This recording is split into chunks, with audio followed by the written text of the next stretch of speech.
muitos dos pais que se encontravam na prisão escreviam com tristeza aos seus filhos: não tenho nada de dinheiro para dar-te na hora da minha morte. Isto deixava a mãe com toda a carga de manter a família. Geralmente, um filho muito jovem tinha que amadurecer urgentemente para poder ajudar a suprir as necessidades. Isto trouxe bênçãos aos filhos. Aprenderam a trabalhar duro desde a sua infância e, trabalhando, foi a sua maneira de viver. Não tomaram como mal a isto. Era pela causa de Cristo. Não tinham muito tempo para brincar. Aprenderam também a viver sem futilidades materiais. E isto os ensinou nos exercícios da renúncia. Não fizeram os tesouros na terra. Por quê? Porque os ladrões viriam e os roubariam. A sua pobreza material operou neles uma riqueza espiritual. E isto fez com que confiassem em Deus continuamente. Já mais tarde, no século XVI, a reforma protestante encabeçada por Martinho Lutero se espalhava por toda a Europa. Neste mesmo período, a Igreja Católica ainda proibia severamente qualquer pessoa leiga de ler a Bíblia. Segundo o clero, o povo simples não podia compreender as Sagradas Escrituras e tinha que ter a sua ajuda. A interpretação era feita segundo a sua conveniência, e esta para fins políticos e financeiros. Nesta mesma época surge William Tyndale na Inglaterra. Tyndale graduou-se na Universidade de Oxford em 1515, onde estudou as escrituras no hebraico e no grego. Quando tinha 30 anos, fez uma promessa que haveria de traduzir a Bíblia para o inglês, a fim de que todo o povo, desde o camponês até a corte real, pudesse ler e compreender as escrituras em sua própria língua. Com esse desejo em seu coração, Tyndale partiu para Londres em 1523, buscando um lugar que pudesse dar início ao seu projeto. Em 1524, Tyndale foi obrigado a deixar a Inglaterra e partir para a Alemanha, para dar continuidade ao seu trabalho em vista das grandes perseguições por parte da Igreja Católica. A proibição da leitura da Bíblia gravou-se de tal maneira que até mesmo se uma criança recitasse a oração do Pai Nosso em inglês, toda a sua família era condenada a ser queimada na estaca. Fale, criança. Mostre-nos seu grande conhecimento. Não tem que temer, exceto a ira de Deus, minha menininha. Então fale. Nosso Pai. Sim? E o que mais? Nosso Pai, que estás no céu, santificado seja o teu nome. Seja feita a tua vontade, assim na terra como no céu. O pão nosso de cada dia nos dai hoje. Perdoai as nossas dívidas, assim como nós perdoamos os nossos devedores. Eu solenemente lhe proíbo, criança, para que nunca mais fale o credo, a oração do Senhor ou os 10 mandamentos em inglês. Não precisamos mais ouvir. O pai será queimado.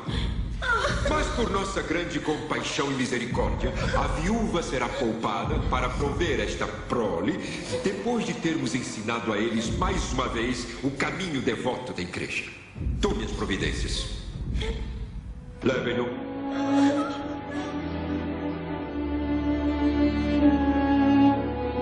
William Tyndale concluiu a tradução do Novo Testamento em 1525. 15.000 cópias em 6 edições foram impressas e contrabandeadas em sacos de farinha, através de comerciantes para a Inglaterra, entre os anos de 1525 a 1530.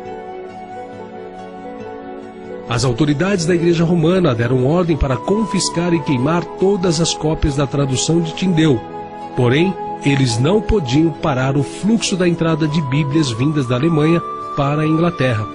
Até mesmo na Escócia, os mercadores escoceses estavam levando a Bíblia para o seu povo.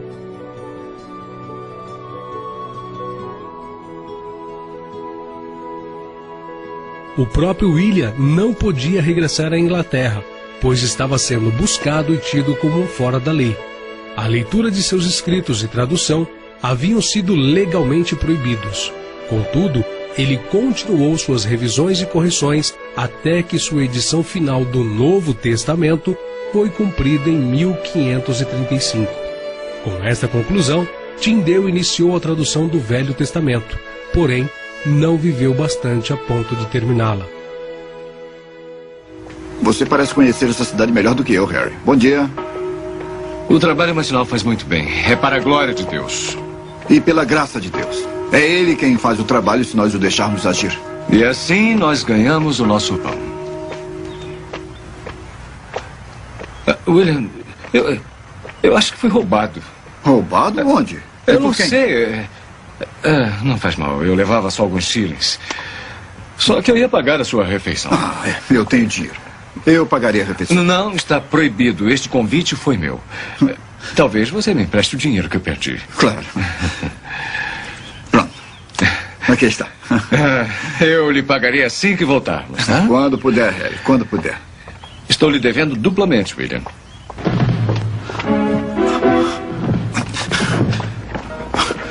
Fuja! Harry! Fuja! Salve-se! Sim. Este é o homem. Levem-no.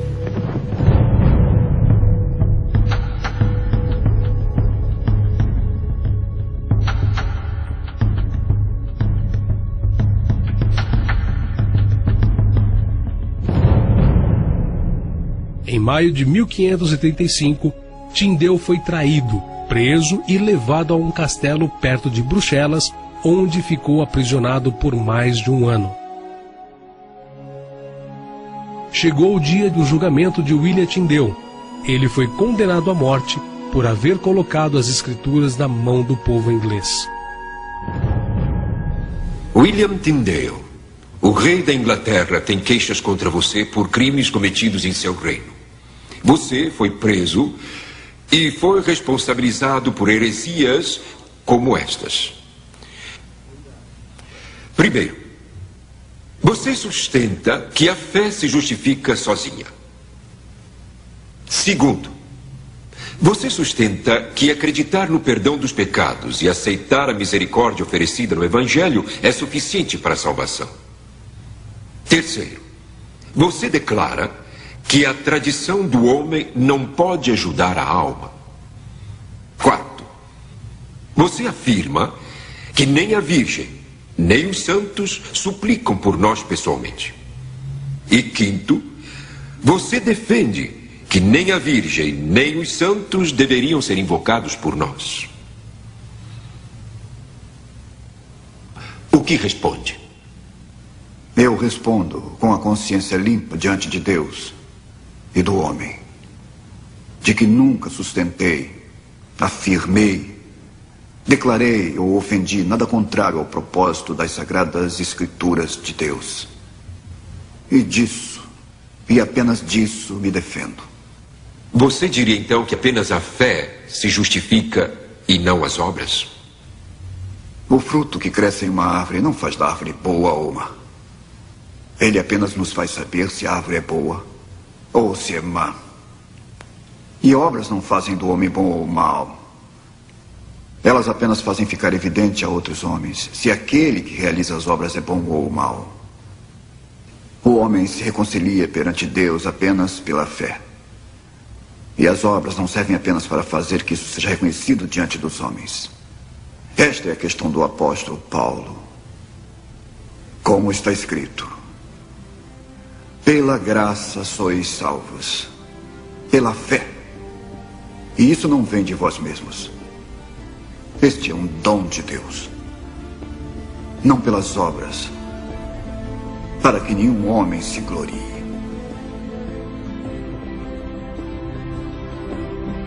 No dia 6 de outubro de 1536, ele foi estrangulado e logo após queimado na estaca em público.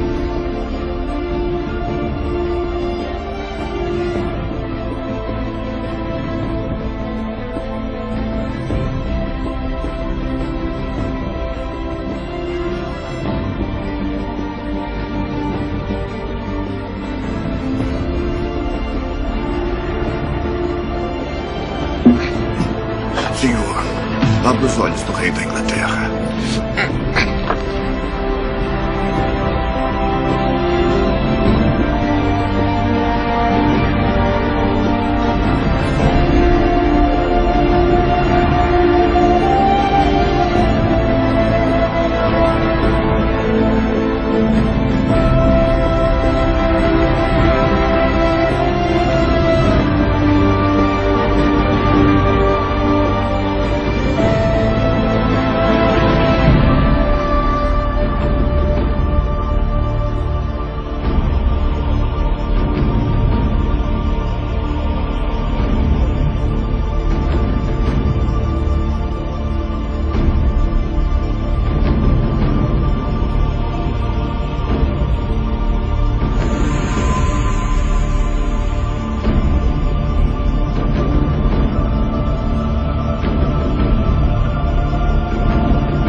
A Inquisição da Igreja Católica Romana foi uma das maiores desgraças que ocorreu na história da humanidade e se alastrou por toda a Europa.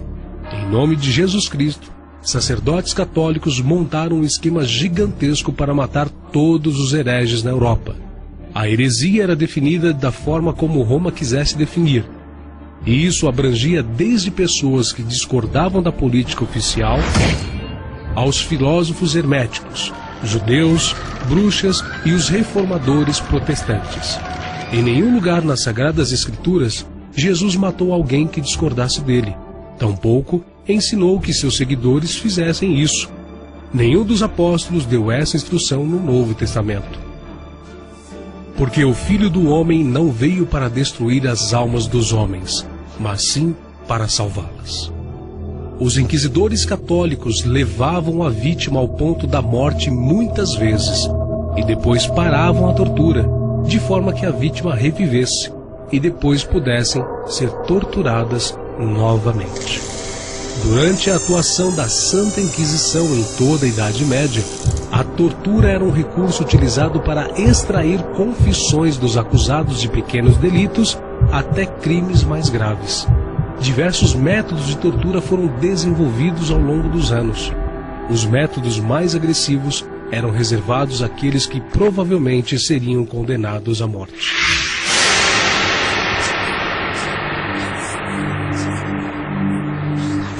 Pesquisando os instrumentos e formas de tortura empregados pela Inquisição, percebe-se que estes não diferiam em nada daqueles empregados contra os mártires da Roma pagã. Os mártires eram suspensos por um pé ou por ambos e crucificados, e as mulheres eram suspensas pelos cabelos. Outros eram suspensos pelos pés com uma grande pedra presa ao pescoço, ou então cobertos com mel, presos a estacas fixadas no solo e expostos ao sol para serem torturados por moscas e abelhas. Alguns eram suspensos pelos pés, recebiam marteladas na cabeça. Outros eram suspensos pelas mãos amarradas às costas, com pesos amarrados nos pés e no pescoço. Também eram presos a uma grande roda, que depois era atirada de um lugar alto sobre terreno pedregoso. Outros tinham os membros entrelaçados nos raios de uma roda. Permaneciam assim exposto por dias até a sua morte. Também eram amarrados a uma roda estreita, que era girada de forma que o corpo era horrivelmente mutilado nas pontas de ferro fixas sob ele. Eram colocados em uma talha, tracionada por força humana, estirados, esmagados numa prensa. Com as mãos amarradas às costas, eram içados por uma corda, depois soltos sobre pontas aguçadas. Eram açoitados e espancados, seja presos a estacas ou sobre aguçadas espigas de ferro. Outros eram apedrejados e também esmagados debaixo de enormes pedras. Torturados com garras de ferro, onde partes de seus corpos eram rasgados pelos ganchos. Ou então, pendurados de cabeça para baixo, tinham partes do corpo queimado com uma tocha. Eram lançados em caldeirões de óleo fervente ou fritos em uma enorme panela quente.